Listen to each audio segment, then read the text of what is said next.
Liturgia do dia 16 de janeiro de 2023, segunda-feira da segunda semana do Tempo Comum. Primeira leitura, leitura da Carta aos Hebreus. Todo sumo sacerdote é tirado do meio dos homens e instituído em favor dos homens nas coisas que se referem a Deus, para oferecer dons e sacrifícios pelos pecados. Sabe ter compaixão dos que estão na ignorância e no erro, porque ele mesmo está cercado de fraqueza. Por isso, deve oferecer sacrifícios, tanto pelos pecados do povo como pelos seus próprios. Ninguém deve atribuir-se esta honra, senão o que foi chamado por Deus, como Arão. Deste modo, também Cristo não se atribuiu a si mesmo a honra de ser sumo sacerdote, mas foi aquele que lhe disse: Tu és o meu filho, eu hoje te gerei. Como diz em outra passagem, Tu és sacerdote para sempre, na ordem de Melquisedeque. Cristo, nos dias de sua vida terrestre, dirigiu preces e súplicas, com forte clamor e lágrimas, àquele que era capaz de salvá-lo da morte. E foi atendido, por causa de sua entrega a Deus. Mesmo sendo filho, aprendeu o que significa a obediência a Deus por aquilo que ele sofreu. Mas, na consumação de sua vida, tornou-se causa de salvação eterna para todos os que lhe obedecem. De fato, ele foi por Deus proclamado sumo sacerdote na ordem de Melquisedeque. Palavra do Senhor. Graças a Deus. Salmo responsorial é o de número 109. Tu és sacerdote eternamente, segundo a ordem do rei Melquisedeque, segundo a ordem do rei Melquisedeque. Palavra do Senhor ao meu Senhor: assenta-te ao lado meu direito, até que eu ponha os inimigos teus como escabelo por debaixo de teus pés. Tu és sacerdote eternamente, segundo a ordem do rei Melquisedeque, segundo a ordem do rei Melquisedeque. O Senhor estenderá desde Sião vosso cetro de poder, pois ele diz: domina com vigor seus inimigos, domina com vigor teus inimigos. Tu és sacerdote eternamente, segundo a ordem do rei Melquisedeque, segundo a ordem do rei Melquisedeque. Tu és príncipe desde o dia em que nasceste, na glória e esplendor da santidade. Como orvalho antes da aurora eu te gerei, como orvalho antes da aurora eu te gerei. Tu és sacerdote eternamente, segundo a ordem do rei Melquisedeque, segundo a ordem do rei Melquisedeque. Jurou o Senhor e manterá sua palavra. Tu és sacerdote eternamente, segundo a ordem do rei Melquisedeque, segundo a ordem do rei Melquisedeque. Tu és sacerdote eternamente, segundo a ordem do rei Melquisedeque, segundo a ordem do rei Melquisedeque.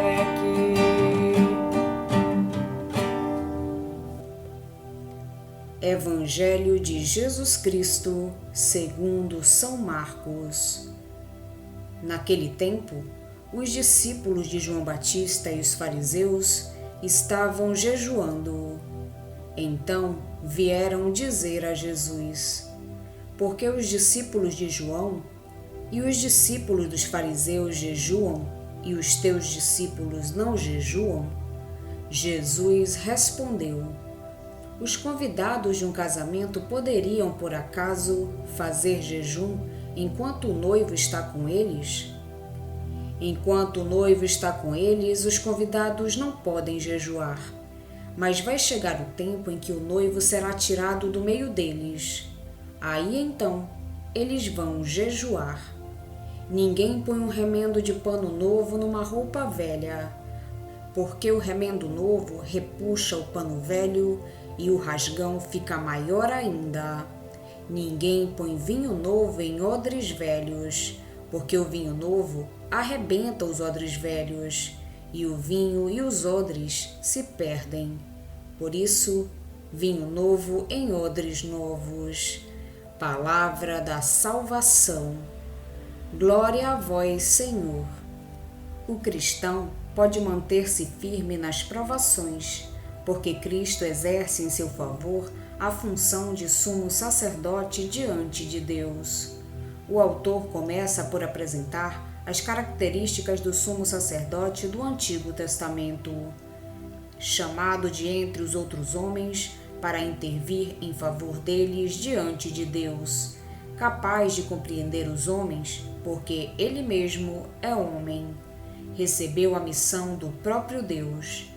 Depois, a começar pela última característica, demonstra que Jesus é o único e o sumo sacerdote da nova aliança, escolhido por Deus, de quem também é filho. Possui um sacerdócio eterno.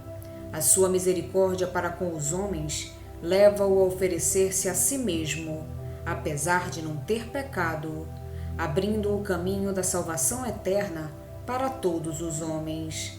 Assim chegamos ao centro da carta aos Hebreus, onde o autor nos apresenta Cristo no momento em que oferece ao Pai a sua vontade de partilhar o sofrimento humano até a morte de cruz. Com orações e súplicas, com grande clamor e lágrimas, realiza a oferta de si mesmo e agrada ao Pai pela respeitosa submissão à sua divina vontade. Então, o Pai torna-o perfeito, isto é, capaz de obter a salvação para todos aqueles que acolhem a sua palavra. É emocionante o modo como o autor da carta aos Hebreus fala da humanidade de Cristo e da sua fraqueza.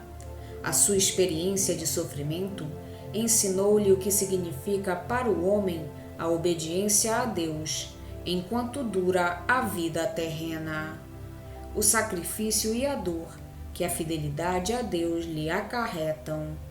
Por isso, está à altura de compreender os homens, seus irmãos, e é capaz de solidarizar-se com eles. Com relação ao Evangelho, o comportamento dos discípulos dá ensejo a uma polêmica dos escribas contra Jesus. Ao contrário dos grupos religiosos do seu tempo, incluindo o de João Batista, os discípulos do Galileu não praticavam o jejum. Por quê?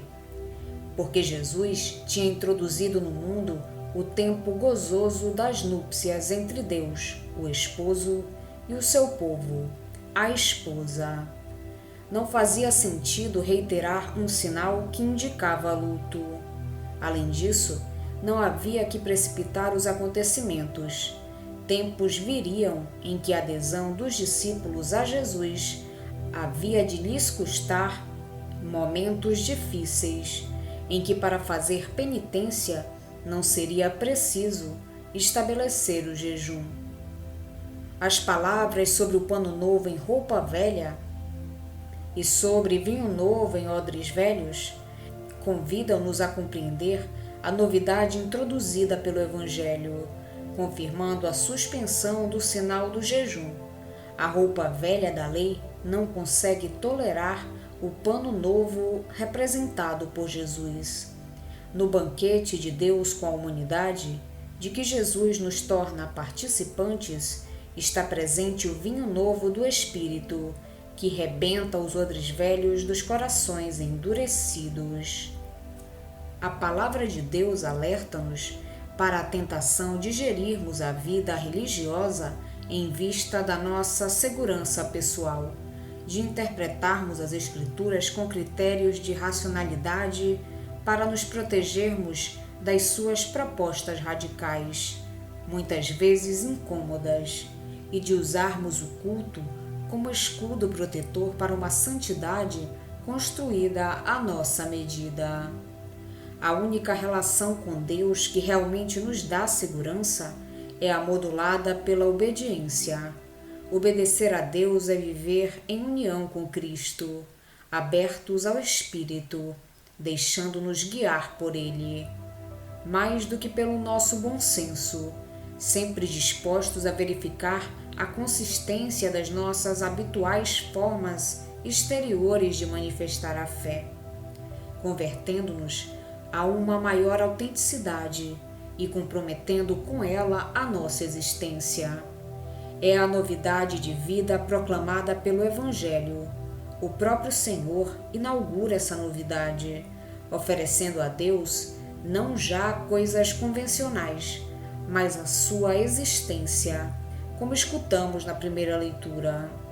Os discípulos de João e os fariseus preocupavam-se não com a forma de vida que levavam, mas com acrescentos a essa vida, tais como penitências para honrar a Deus. Para Jesus, o mais importante é a vida que se leva, e não o que se lhe acrescenta, tal como certas cerimônias ou penitências suplementares. Cristo, sacerdote, oferece a sua vida, e não sacrifícios convencionais. Nos dias da sua vida terrena, apresentou orações e súplicas àquele que o podia salvar da morte, com grande clamor e lágrimas.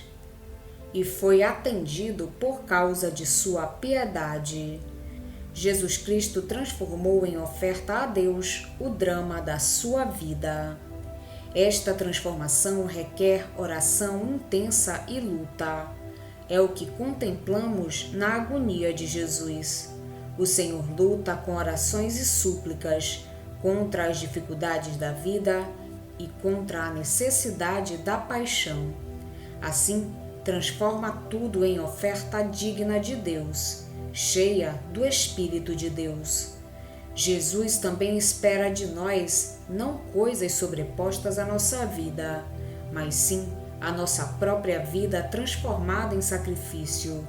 São certamente necessárias orações e mortificações que ajudam a transformar a vida. Mas o mais importante é essa transformação. É fazer da nossa existência uma oferta a Deus.